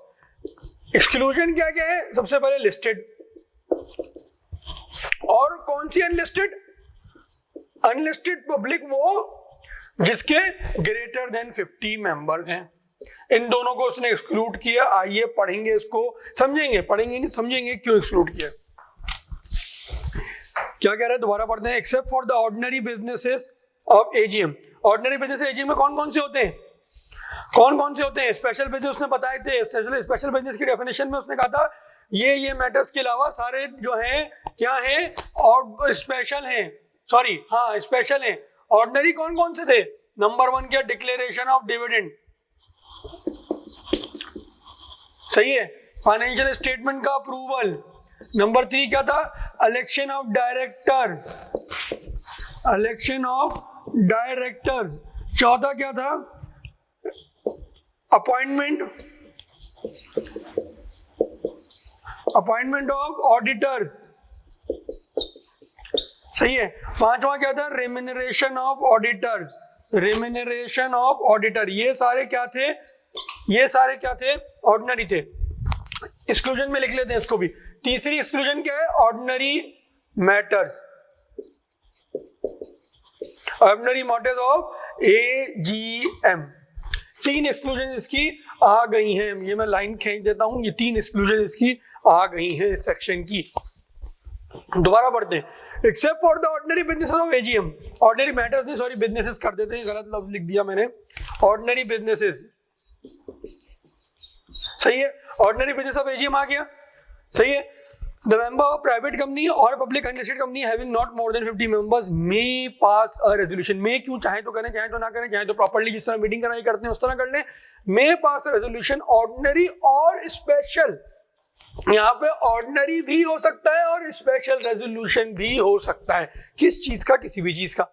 Bye circulation signed by all the members for the time being entitled to receive the notice of the meeting. Entitled to receive the notice of the meeting, जब बचपन से पढ़ रहे हैं आप लोग, समाप्त तो रट क्या होगा ये? इसका मतलब ये कि वो शेयर जिनके अगेंस्ट वोटिंग पावर है, यार वो शेयर जिनके अगेंस्ट वोटिंग पावर ही नहीं है, वो मीटिंग में आ ही नहीं सकते, तो वो दायरे वो entitled to attend and vote तो है ही नहीं ना वो, और ना ही वो entitled to receive notice of the meeting है। नोटिस ऑफ द मीटिंग वही रिसीव करेगा जो एंटाइटल्ड टू अटेंड है और एंटाइटल्ड टू वोट है। अब देखो आगे पढ़ते हैं, इसको समझेंगे। अभी से एक्सक्लूजन्स पढ़ी हमने, रीड करा है। और any resolution pass shall be as valid as effectual. as valid and effectual as if it had been passed at a duly convened general meeting of the company। इसका मतलब क्या हो रहा है, यहाँ तक हमें बात क्या कुछ समझ में आ रही है कि इसका मतलब ये जनरल मीटिंग के थ्रू नहीं हो रहा। जनरल मीटिंग का मतलब क्या, ना ही ये EOGM है, ना ही ये AGM है, ना ही ये स्टैट्यूटरी है, ये तीनों में से कोई भी नहीं है। क्या है फिर ये, आइए पढ़ते हैं आगे क्या कह रहे हैं। A resolution shall not be deemed to have been passed unless the resolution has been circulated together with the necessary papers, if any, to all the members। कह रहा है रेजोल्यूशन जब तक पास नहीं हो पाएगा जब तक आप सारे मेंबर्स को जो है नेसेसरी पेपर्स ना दे दें, मतलब कोई रेजोल्यूशन पास हो रहा है उसके रेडी डॉक्यूमेंट ना दे दें। लोग भी समझते हैं, टेंशन ना लें। A member's agreement to a written resolution passed by the circulation once signified। एक बार मेंबर्स ने रेजोल्यूशन पर साइन कर दिया, सही है, may not be revoked, revoke नहीं हो सकता, बाद में नहीं कह सकते नहीं भाई हमने गलत साइन कर दिया था। अभी सब साइन क्या होगा, क्या चीजें पढ़ते हैं। Such resolution shall be noted at subsequent meeting of the members and made part of the minutes of such meeting। आइए इसको एक दफा आप समझते हैं। मैंने आप लोगों को बताया था कि कोई भी जनरल कोई भी मीटिंग होगी, कोई भी मीटिंग होगी तो उसमें मेंबर्स किस तरह प्रेजेंट होंगे, तो फिजिकली होंगे या थ्रू वीडियो लिंक होंगे। ये क्या है, फिजिकल प्रेजेंस होगी सबकी। जैसे हॉल है फॉर एग्जांपल, यहाँ मीटिंग हो रही है हमारी, यहाँ सब फिजिकली प्रेजेंट है कुछ लोग वीडियो लिंक के थ्रू, या कोई भी फिजिकल प्रेजेंट नहीं है, सब लोगों ने कहा भाई आप जो मीटिंग कर रहे हैं हमें वीडियो लिंक देते हैं। कोविड का दौर है, हमें एक नई चीज सीख ली, हमने जूम चलाना सीख लिया, हमने कुछ सीखा हो ना सीखा हो, तो आप जूम का लिंक दे दें हमें और हम जो है इसको अटेंड करेंगे। मिसाल के तौर पर कंपनी यूं भी जनरल मीटिंग करवा सकती है, या जिसके पास 10% जो ज्यादा वोटिंग पावर है वो कह सकता है मैं तो सक्खर में रहता हूँ, अभी कराची की मीटिंग है, आप मुझे जो है वीडियो लिंक दे दें। सही है, ये हो गया। यहाँ पे जो लोग आएंगे, जो रेजोल्यूशन पास होने वो होंगे और चले जाएंगे, उसके मिनट्स बनेंगे, अगली मीटिंग में प्रेजेंट होंगे और वो चेयरमैन साइन कर देगा, वो हमने पीछे पढ़ लिया। अब मिसाल के तौर पे कोई एक ऐसा मैटर आ गया जिसपे आपको अर्जेंट कोई चीज चाहिए, अर्जेंट अप्रूवल चाहिए, बिल्कुल मोस्ट अर्जेंट चाहिए, आपके पास टाइम ही नहीं है। देखो मीटिंग कंडक्ट करने के लिए हमने एक चीज पढ़ी थी कि 21 डेज नोटिस जाएगा। अब आपके पास 21 डेज ही नहीं है कि भाई वो नोटिस दिया जाए। कोई भी सिग्निफिकेंट मैटर, कोई चीज सेल करनी है, कोई चीज परचेज करनी है, कोई कॉन्ट्रैक्ट साइन करना है, कोई भी ऐसी चीज करनी है, तो लॉ कहता है सही है भाई आप कर लो, आप ना एजीएम करो, ना आप ना एजीएम करो, ना ईओजीएम करो, कुछ भी नहीं करो। स्टैट्यूटरी तो वन ऑफ होती है ना, तो एक दफा हो जाती है, मैं उसको जिक्र नहीं कर रहा। ना आप एजीएम करें ना आप ईओजीएम करें, आप अगर कोई ऐसा अर्जेंट मैटर है तो आप रेजोल्यूशन थ्रू सर्कुलेशन पास करा लें। रेजोल्यूशन सर्कुलेशन में होगा क्या, इसमें कोई फिजिकली मीटिंग नहीं होगी कि भाई एक जगह मीटिंग हो रही है, इसका नोटिस जा रहा है, सारी चीजें नहीं होंगी, लेकिन उसमें होगा क्या, इसमें होगा ये कि आप जो है सारे मेंबर्स को लिखेंगे कि भाई देखो हम ये रेजोल्यूशन पास करना चाह रहे हैं, क्या आप इस पे अग्री करते हैं। अगर सबने अग्री कर दिया तो रेजोल्यूशन पास हो जाएगा, सबने अग्री नहीं किया तो रेजोल्यूशन पास नहीं होगा। ये टाइम बचाने के लिए लॉ कहता है कि बहुत अर्जेंट, अगर इसका लिखा हुआ नहीं है लेकिन इसका क्रक्स यही है, इसका जो जैसे कहते हैं read between the lines, hidden meaning यही है कि भाई कोई ऐसी मैटर है जिसपे आपको 21 दिन भी आपके पास नहीं है कि आप नोटिस दें, या 14 दिन भी आपके पास नहीं है, शॉर्ट नोटिस भी मीटिंग कराना चाह रहे हैं, 7 दिन भी नहीं है, आप चाह रहे हैं यार ये अभी ये चीज करनी है, कल ही करनी है, तो आप किस तरह करेंगे, ये उसका वे आउट है। यहाँ पे फिजिकल मीटिंग नहीं होगी, ये कोई वीडियो लिंक नहीं होगा इसके अंदर, यहाँ आप जो है कागज का टुकड़ा सबको भेजेंगे और बोलेंगे भाई ये रेजोल्यूशन है, बताओ आप अप्रूवल दे दो, तो ये रेजोल्यूशन पास हो जाएगा। अगर सारे मेंबर ने रेजोल्यूशन पे अप्रूवल दे दिया तो रेजोल्यूशन बाय सर्कुलेशन वो पास हो जाएगा। अच्छा, मैंने एक चीज बताई थी कि एक्सक्लूजन, ये उसने एक्सक्लूजन का, ये उसने एक्सक्लूजन का, ये क्यों कहा मुझे बताओ। अगर इसमें कह रहा है कि देखो अब इसको आइए कि दोबारा इसको पढ़ते हैं, अब इसको समझने के लिए पढ़ते हैं। पहले जस्ट रीडिंग करी थी हमने, मेन चीजें जॉट डाउन करी थी, आपको नॉर्मल मीटिंग से इसको कनेक्ट करा था। आइए आप पढ़ते हैं। Except for the ordinary matters of the business of the AGM, sorry ordinary business of the AGM. क्या देखो ordinary business of the AGM होंगे, ये तो तुम एजीएम के अंदर ही कराओगे। ऐसा नहीं कि तुम डिविडेंड की डिक्लेरेशन के लिए या फाइनेंशियल स्टेटमेंट के अप्रूवल के लिए या इलेक्शन ऑफ डायरेक्टर्स के लिए या अपॉइंटमेंट या रेमुनरेशन ऑफ ऑडिटर्स के लिए तुम सर्कुलेशन का रेजोल्यूशन करवा लो कि मीटिंग ना बुलाओ और लोगों को, सारे मेंबर्स को लिख के दे दो और वो साइन कर दें। क्या नहीं, ऐसा नहीं चलेगा, ये तुमने एक्सक्लूड करना है, ये तुमने एक्सक्लूजन, ये जो है ये वाला मैटर जो है ये प्रॉपर एजीएम के थ्रू ही होगा, जहां पे मेंबर या तो फिजिकली आएंगे या वीडियो लिंक के थ्रू आएंगे। सही है जी, सही है यहां तक। मैं कह रहा है मेंबर्स वो private company or public unlisted company having not more than 50 member. वो कह रहा है यार देखो लॉजिक समझो, मिसाल के तौर पे के इलेक्ट्रिक है, पीएसओ है, कुछ भी है, बीएसओ, इनके यार 50 हजार मेंबर्स होंगे। इज इट इजी या is it practically possible to get approval from all 50,000 members? अगर मैं रेजोल्यूशन पर सर्कुलेशन कर रहा हूँ तो 21 दिन के 21 महीने में भी नहीं होगा। लॉ तो आपको 21 दिन भी बचाने के लिए कह रहा है कि बचने हैं, टाइम नहीं है तो करा लो ये चीज। अब अगर लिस्टेड कंपनी को भी वो ये ऑप्शन दे दे, how is it possible for listed company to pass circular resolution when it has thousands of members? Thousands of members को वो तो जाके नहीं दे सकता ना, कैसे देगा वो जाके? अरे उनको कागज का टुकड़ा दे, एक एक को पहुंचा, फिर सबका वेट करे।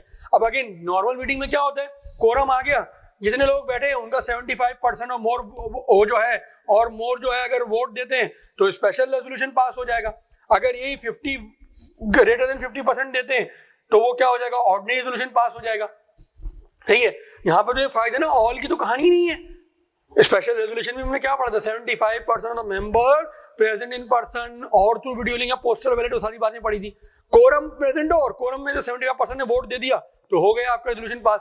अब यहाँ पे तो सारों की बात कर रहा है, ऑल द मेंबर्स की बात कर रहा है। यहाँ कोई कोरम वोरम नहीं होगा, यहाँ कोई मीटिंग फिजिकली नहीं हो रही, यहाँ एक मैटर पे डिसीजन लिया जा रहा है, मैटर का रेजोल्यूशन पास करवा जा रहा है। डेट रेजोल्यूशन में इधर भी स्पेशल और डेट रेजोल्यूशन में इधर भी क्या, ऑर्डिनरी। तो जब वो कह रहा है भाई लिस्टेड कंपनी में 50,000 मेंबर्स तो कैसे रीच करोगे? अनलिस्टेड कंपनी अगर पब्लिक अनलिस्टेड है, पब्लिक अनलिस्टेड में 50 से मेंबर है, कह रहा 50 को चलो तुम रीच कर लोगे, लेकिन 50 से आगे 100 है, 200 है, 1000 है, 1500 है, कैसे उनको जाके एक एक से जाके पेपर दोगे और साइन करवाओगे? जब भी उसने यहाँ पे एक्सक्लूड कर दिया, मे पास अ रेजोल्यूशन ऑर्डिनरी और special bye circulation signed by all the members, all the members. कह रहा है रेजोल्यूशन चाहे, देखो अब एक सवाल पैदा होना चाहिए, सर ये क्या बात हुई, तो कॉन्फ्लिक्ट हो गया लॉ से। स्पेशल रेजोल्यूशन में तो 75% होता है, सही है, यहाँ जो है वो ग्रेटर देन 50 होता है, ये तो कोई बात ही नहीं हुई। देखो ये यहाँ पे वो ऑर्डिनरी और स्पेशल को परसेंटेजेस के वाइज नहीं कह रहा, ऑर्डिनरी और स्पेशल को वो लॉ के रेफरेंस से कह रहा है कि लॉ जहां कहता है स्पेशल रेजोल्यूशन पास कराओ, वहां भी आप सर्कुलर के थ्रू करवा सकते हैं। लॉ जहां कहता है ऑर्डिनरी रेजोल्यूशन पास कराओ, वहां भी आप सर्कुलर के थ्रू करवा सकते हैं। लेकिन सर्कुलर का अपना क्राइटेरिया क्या है? सर्कुलर का अपना क्राइटेरिया है कि सारे मेंबर उसको साइन करेंगे, सारे मेंबर उसको साइन करेंगे। क्या कह रहे हैं? Signed by all the members for the time being entitled to receive notice of a meeting। तो सारे के सारे मेंबर्स के पास जाएगा ये और सारे के सारे मेंबर साइन करेंगे। यहाँ रेजोल्यूशन का मतलब जो है, यहाँ जो उसने लिखा है ऑर्डिनरी स्पेशल, इसका मतलब ये परसेंटेजेस को रेफर नहीं कर रहा होगा। लॉ में अगर कहीं लिखा है ऑर्डिनरी रेजोल्यूशन, लॉ में कहीं लिखा है स्पेशल रेजोल्यूशन, तो वो ऑर्डिनरी हो या स्पेशल हो, वो इन चीजों से लिंक नहीं करना चाहिए। इसके अलावा कोई चीज है, सही है, और वो कंपनी लिस्टेड नहीं है, और वो company public unlisted having more than 50 member नहीं है, तो आप वो मैटर को जो है ले जा सकते हैं सर्कुलेशन के थ्रू, रेजोल्यूशन उसका पास करवा सकते हैं। Any resolution passed shall be as valid and effectual as if had been passed at a duly convened general meeting। कह रहा अगर यहाँ जो रेजोल्यूशन पास होगा उसकी वही अहमियत, वही हैसियत होगी, वही इंपॉर्टेंस होगी जो कि एक प्रॉपर जनरल मीटिंग में जो रेजोल्यूशन पास हो रहा है। ऐसा नहीं कह सकता कोई मेंबर कह रहे वो तो सर्कुलेशन का था, उसकी तो इंपॉर्टेंस नहीं, नल एंड वॉइड नहीं। वो कह रहा है सर्कुलेशन के थ्रू भी, सर्कुलेशन की इजाजत भी लॉ ही दे रहा है, तो इसकी भी वही वैल्यू होगी जो एक जो नॉर्मल रेजोल्यूशन जो पास होता है, तो इन AGM EOGM वही वाली अहमियत इसकी भी होगी या स्टैट्यूटरी मीटिंग। फिर कह रहा है resolution shall not be deemed have been duly passed unless the resolution has been circulated together with the necessary paper. कह रहा है यार देखो, अब एक एग्जांपल, आपको परचेज डिसीजन लेना है आपने, सही है, आपको फैक्ट्री परचेज कर रहे हैं, कुछ भी कर रहे हैं, तो उसकी ड्यू तो उससे यार उससे रिलेटेड पेपर्स होंगे, वैल्यूएशन होगी, ड्यू डिलिजेंस आपने कराई होगी, वो आप पेपर देने हैं। तो कह रहा है यार ये सारी चीजें जो है नेसेसरी पेपर दो, सिर्फ ये रेजोल्यूशन मत दे दो, डायरेक्टर वो सब मेंबर्स को पता भी तो चले कि हो क्या रहा है, क्यों ऐसा डिसीजन कर रहे हैं, क्या ऐसी हंगामी सूरत हाल आ गई, उससे रिलेटेड डॉक्यूमेंट पेपर सारी इंफॉर्मेशन तो दो उनको। फिर कह रहा है कि एक दफा मेंबर्स ने एग्री कर लिया तो उसको मुकर नहीं सकते। Members agreement to written resolution pass by circulation once signified, मतलब एक दफा उन्होंने राजी भर दी तो वो रिवोक नहीं हो सकता। Such resolution shall not be noted, shall be noted at subsequent meeting of the member. कह रहा है ये रेजोल्यूशन जो है किसी मीटिंग में पार्ट नहीं हुआ, तो कह रहे हैं किस मीटिंग का हिस्सा बनेगा, तो कह रहा है सब्सिक्वेंट जो मीटिंग होगी उसका हिस्सा ही बन जाएगा। क्या कह रहा है? Such resolution shall be noted at subsequent meeting. मिसाल के तौर पे ये रेजोल्यूशन पास हुआ, मिसाल के तौर पर कभी कोई भी डेट को पास हो गया, 25 जून को पास हो गया सर्कुलर रेजोल्यूशन, अब इसके बाद जुलाई की 20 तारीख को एक AGM हो रही है, जुलाई की 20 तारीख को क्या हो रही है आपकी AGM हो रही है। तो ये जो रेजोल्यूशन, यहाँ जो रेजोल्यूशन पास हुआ है, यहाँ जो रेजोल्यूशन पास हुआ है, ये रेजोल्यूशन कौन सी मीटिंग का पार्ट बनेगा? वो कह रहा है ये रेजोल्यूशन इस वाली मीटिंग का पार्ट बन जाएगा, इसके मिनट्स का पार्ट बन जाएगा, और ये इसकी सब्सिक्वेंट मीटिंग होगी। मिसाल के तौर पर इसके बाद मीटिंग हुई है, कब हुई है, मिसाल के तौर पे वो अक्टूबर में हुई है, अक्टूबर की 28 को हुई है, तो वो इसके मिनट्स का, इसके जो यहाँ पे जो है वो इसके मिनट्स का पार्ट बनेगा और यहाँ पे आके अप्रूव हो जाएगा। इससे मैंने पहले समझाया था कि मिनट्स ऑफ द मीटिंग जो है का जो है अगली मीटिंग में जो है वो प्रेजेंट होते हैं, उसको अप्रूव कौन करता है, तो उसी मीटिंग का चेयरमैन करेगा, सब्सिक्वेंट मीटिंग का चेयरमैन जो है उसको साइन करेगा। अप्रूव क्या, साइन करेगा बेसिकली।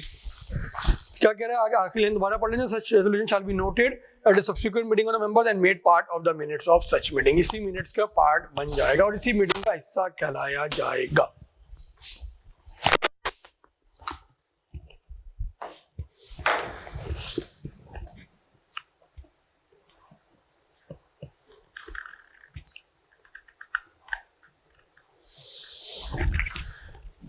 एक चीज से मैं दोबारा जोर दे देता हूँ, उसकी एक चीज रह गई, एक और समझा देता हूँ उसमें। देखिए उसने बोला कि यहाँ पे सर्कुलर रेजोल्यूशन सबने साइन करना है, ये नहीं बोला उसने सर्कुलर रेजोल्यूशन सबने वोट करना है। उस वक्त मैंने आधी बात जानबूझ के बताई थी, मैंने कहा था ऑर्डिनरी रेजोल्यूशन भी सर्कुलर रेजोल्यूशन के थ्रू पास हो सकता है, स्पेशल रेजोल्यूशन भी सर्कुलर रेजोल्यूशन के पास हो सकता है। मिसाल के तौर पे एक कंपनी है, उसको मिटा देते हैं। थोड़ा सा आखिरी बात क्लियर कर दूं, मैं आखिरी बात समझा दूं, क्लियर क्या कर दूं, समझा ही नहीं अभी, आखिरी बात समझा दूं, फिर इस क्लास को ऑफ करते हैं आज की।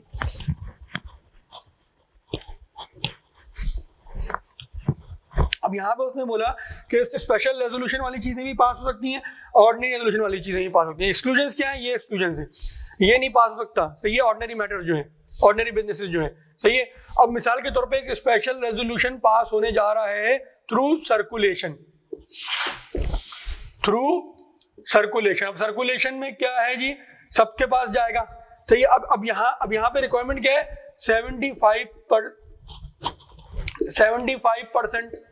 75% की। अब यहाँ मिसाल के तौर पे मेंबर्स कितने हैं, मेंबर्स हैं यहाँ पे 40 है, 40 मेंबर्स की एक कंपनी है, प्राइवेट लिमिटेड कह लें, पब्लिक लिमिटेड, कोई भी है, 40 मेंबर्स हैं। अब ये जो है सर्कुलर रेजोल्यूशन जो है, ये जो इसका paper, necessary paper circular resolution, ये जाएगा किसके पास, टू ऑल मेंबर्स जाएगा, टू ऑल मेंबर जाएगा, सही है। और साइन भी किसने करना है, ऑल मेंबर ने करना है, साइंड बाय ऑल मेंबर्स करेंगे, सारे मेंबर साइन करेंगे। लेकिन अगर ये स्पेशल रेजोल्यूशन है, जरूरी थोड़ी कि सारे, देखो मेंबर साइन करने का मतलब कि हाँ उन्होंने पढ़ लिया था, मैं अब साइन कर रहा हूं अपना, तो ये मैं कह रहा हूं हाँ मैंने ये साइन करा, मैंने पढ़ लिया। साइन करने का मतलब ये कि सबने हाँ करनी है, हाँ तो वही क्राइटेरिया होगा स्पेशल रेजोल्यूशन वाला। देखो मैंने उस वक्त पढ़ाते हुए भी कहा था कि स्पेशल रेजोल्यूशन का मतलब यहाँ पे परसेंटेजेस नहीं है, सही है। स्पेशल रेजोल्यूशन का मतलब है कि स्पेशल रेजोल्यूशन वाली चीज भी यहाँ पे जाके सर्कुलेशन के थ्रू अप्रूव हो सकती है, डिसअप्रूव भी हो सकती है, और ऑर्डिनरी रेजोल्यूशन वाली चीज भी सर्कुलेशन के थ्रू जाके अप्रूव और डिसअप्रूव हो सकती है। वहां पे उसको यूं लिंक नहीं कर रहा था। अब मैं वाली चीज बता रहा हूँ जो आपके जहन में कंफ्यूजन आनी चाहिए थी कि सर ये ऑल द मेंबर्स का मतलब क्या, ऑल द मेंबर्स का मतलब ये नहीं है कि हर मेंबर ने अप्रूव करना है जब जाके स्पेशल रेजोल्यूशन पास होगा या ऑर्डिनरी रेजोल्यूशन पास होगा। हर मेंबर ने अप्रूव नहीं करना, हर मेंबर ने सर्कुलर रेजोल्यूशन को साइन करना है। मतलब क्या कि हाँ मुझे साइन करने का मतलब ये होगा हाँ मुझे मिल गया और मैं जो हूँ उसको राजी होता हूँ कि हाँ सर्कुलर रेजोल्यूशन के थ्रू ये चीज हो जाए, हाँ सही है। और लेकिन लेकिन लेकिन लेकिन जो अप्रूवल के लिए वही 75% है। मतलब क्या, 40 में से 30 लोगों ने अगर यस कह दिया, 40 में से 30 ने अगर यस कह दिया और 10 ने नो कह दिया तो भी रेजोल्यूशन पास हो जाएगा, स्पेशल रेजोल्यूशन। दोनों चीजों को आपस में मिक्स ना करें। जब भी मैंने एक चीज पहले आइसोलेशन में पढ़ाई थी, अब मैं सेक्शन खत्म होने के बाद मिक्स कर रहा हूं कि वो कह रहा था, क्या कह रहा था, में पास है पहला पैराग्राफ देखिए, बाय सर्कुलेशन में पास है रेजोल्यूशन ऑर्डिनरी और special bye circulation signed by all the member. Approve नहीं कहा उसने ये नहीं कहा 100%, अप्रूवल का क्राइटेरिया तो वही रहेगा। स्पेशल रेजोल्यूशन है तो 75, ऑर्डिनरी है तो 50। लेकिन वो ये कह रहा है कि जब आप जो हो इसको जो है साइन की बारी आएगी तो साइन सब करेंगे। इसका मतलब ये हुआ बच्चों, कहने का मतलब लॉ का ये हुआ कि सर्कुलर रेजोल्यूशन सबको जाना चाहिए। जब ये वो साइन करवा के ये चीज ऑथेंटिकेट करवा रहा है, प्रूफ करवा रहा है, वो चीज रिकॉर्ड में लाएगा कि हाँ भाई ये सबको गया। ऐसा नहीं कि आपने अपने मतलब के 30 बंदों को भेज दिया, उनको बोल दिया भाई देखो कोरम तो पूरा हो गया और ये जो है कर दो तुम इसका, वो सॉरी कोरम का उसमें सीन नहीं है, 30 बंदों को दे दिया और 30 के 30 को बोला भाई तुम साइन करो रेजोल्यूशन। अब वो 10 बेचारे रह गए और 10 के साथ सीन हो गया, आपने कर दिया सर्कुलर रेजोल्यूशन के थ्रू, आपने उनका बड़ा कर दिया, आर्टिकल में अमेंडमेंट करा दी, कोई भी ऐसी चीज करवा दी। तो लॉ कह रहा है ऐसा नहीं कर सकते, सबको आप देंगे। क्यों? क्योंकि इसमें नोटिस ऑफ द मीटिंग नहीं जाता। नोटिस ऑफ द मीटिंग जो है इसमें नहीं जाता, ये कोई प्रॉपर्ली कंडक्टेड मीटिंग थोड़ी है। अगर वो कह रहा है देखो अगर कोई नॉर्मल मीटिंग होती तो वो ये बात नहीं करता कि सबको जो है सर्कुलर रेजोल्यूशन साइन करें या सब रेजोल्यूशन साइन करें, नहीं। क्यों? क्योंकि वहां नोटिस सबके पास चला जाता है, वहां पे नोटिस सबके पास चले जाता है। बच्चों चीज कनेक्ट करो, वहां पे नोटिस सबके पास चले जाता है। वहां पे नोटिस की रिक्वायरमेंट नहीं, shall be sent to all the member entitled to attend and vote at the meeting. यहाँ पे नोटिस नहीं है। जब भी वो कह रहा है कि circular resolution shall be signed by all the members, वहां पे नोटिस सबके पास जाना चाहिए। फिर बाद में लोग कहता है उनकी मर्जी, वो आए या ना आए, कोरम पूरा हो, मीटिंग करा लो, रेजोल्यूशन पास करा लो, वेदर स्पेशल वेदर ऑर्डिनरी। यहाँ पे चूंकि नोटिस ऑफ द रेजोल्यूशन की कोई कॉन्सेप्ट नहीं है, तो यहाँ पे वो कह रहा है कि भाई जो आपका स्पेशल जो आपका सर्कुलर रेजोल्यूशन है वो सबके पास जाना चाहिए, ताकि सबको पता चल जाए कि भाई ये रेजोल्यूशन पास हो रहा है। अब वो उनकी मर्जी अप्रूव करें या डिसअप्रूव करें। अप्रूव 75% ज्यादा कर देंगे तो और स्पेशल रेजोल्यूशन पास हो जाएगा, कम करेंगे नहीं होगा। ऑर्डिनरी है तो 50 से कम करेंगे नहीं होगा, 50 से ज्यादा करेंगे तो हो जाएगा। अगेन जब भी मैंने इसको कहा था कि आखिरी में सेक्शन को रखेंगे, इस सेक्शन में काफी सारी समझने वाली चीजें थी।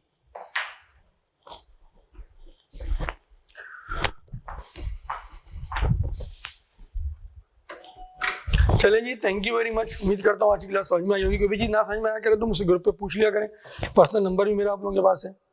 Thank you very much ji, अल्लाह हाफिज।